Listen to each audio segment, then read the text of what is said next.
ripoti ya CAG. Maswali yamekuwa ni mengi sana, watu wanajiuliza. Tuanzie kwenye mashirika ya umma, ufanisi hafifu wa haya mashirika ATCL, TRC, TTCL. Tuanzie kwenye TTCL. Karibu.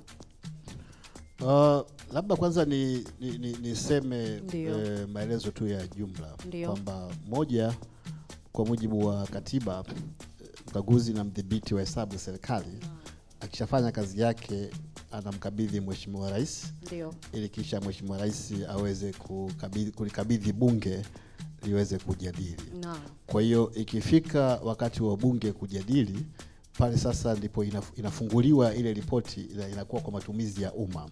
Kwa kimsingi kwa sasa tunajadili kile ambacho tumemsikia tu kwa ufupi au summary ya kile ambacho mdhibiti na mkaguzi wa hesabu za serikali alikisoma. Lakini kwa maana ya ripoti yenyewe hakuna mwenye nayo isipokuwa Mheshimiwa Rais mwenyewe.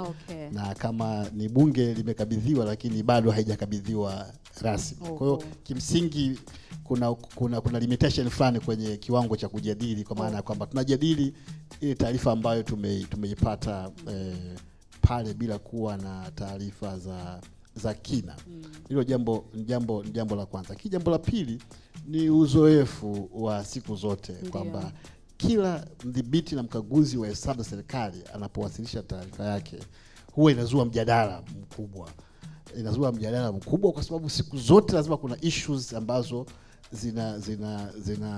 zinaleta pengine ukakasi au